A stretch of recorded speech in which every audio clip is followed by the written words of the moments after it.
ଆସ ଆଜି ଗୋଟିଏ ନୂଆ କାହାଣୀ ଶୁଣିବା।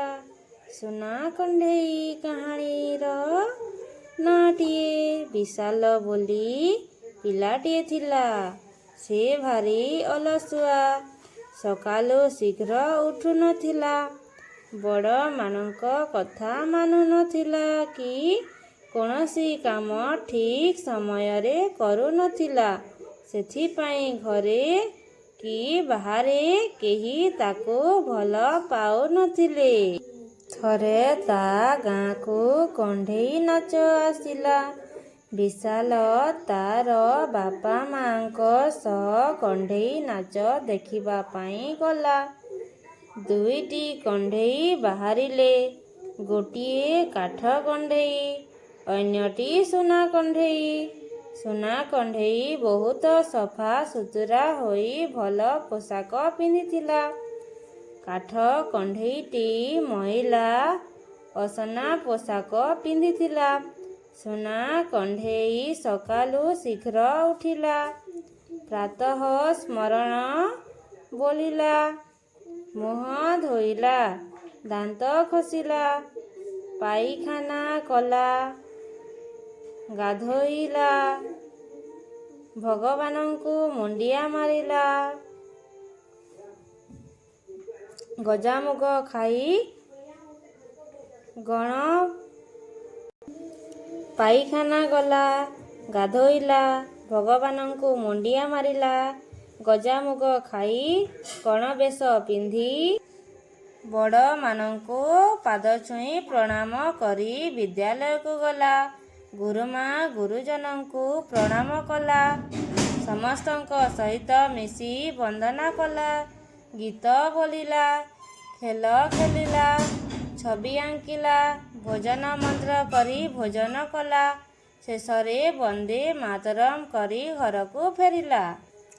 ଘରକୁ ଫେରି ମୁହଁ ହାତ ଧୋଇ ଭାତ ଖାଇଲା ଓ ପରେ ଶୋଇଗଲା। ଉଠିବା ପରେ ଫଳ ଖାଇଲା। ତାପରେ ବାପାଙ୍କ ସହ ଚାଲି ଚାଲି ବୁଲିଗଲା। ଘରକୁ ଫେରି ସନ୍ଧ୍ୟା ପ୍ରାର୍ଥନା କଲା। ଜେଜେମା ଜେଜେବାପାଙ୍କ ଠାରୁ ଗୀତ ଓ ଗପ ଶୁଣିଲା।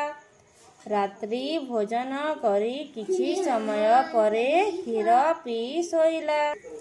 କାଠ କଣ୍ଢେଇଟି ଭାରି ଅଳସୁଆ। ସେ ବହୁତ ଡେରିରେ ଉଠିଲା। କୌଣସି କାମ ଠିକ୍ ସମୟରେ କଲା ନାହିଁ। କାଠ କଣ୍ଢେଇକୁ କେହି ମଧ୍ୟ ଭଲ ପାଉନଥିଲେ। ସୁନା କଣ୍ଢେଇକୁ ସମସ୍ତେ ଭଲ ପାଉଥିଲେ। ସୁନା କଣ୍ଢେଇଟି ବଡ଼ ହୋଇ ଭଲ କାମ କଲା। କଣ୍ଢେଇ ନାଚ ସରିଲା। ସବୁ ପିଲା ତାଳି ମାରିଲେ। ବିଶାଲ ବାପା ମାଙ୍କୁ କୁଣ୍ଢେଇ ଧରି କହିଲା, ସୁନା କଣ୍ଢେଇ ହେବି।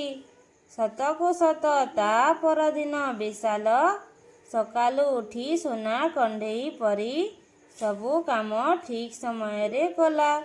ବିଶାଲ ପଚାରିଲା, ମା, ମୁଁ ଆଜିଠୁ ଭଲ ପିଲା ନା? ମା କହିଲେ, ତୁ ଖାଲି ଭଲ ପିଲା ନୁହଁ, ତୁ ତ ମୋର ସୁନା କଣ୍ଢେଇ। ଏଥିରୁ ଆମେ କ'ଣ ଶିଖିଲେ? ନିଜ କାମ ନିଜେ କରିବା। ଶୀଘ୍ର ଉଠି ସବୁ କାମକୁ ଠିକ୍ ସମୟରେ ସାରିଲେ ଆମକୁ ସମୟର ଠିକ୍ ଉପଯୋଗ କରିବାରେ ସାହାଯ୍ୟ ମିଳେ। ସମସ୍ତେ ଆମକୁ ଭଲ ପାଆନ୍ତି।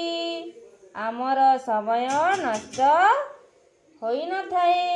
ସେଥିପାଇଁ ଆମେ ସବୁଦିନ ସକାଳୁ ଉଠି ନିଜ କାର୍ଯ୍ୟ ନିଜେ କରିବା।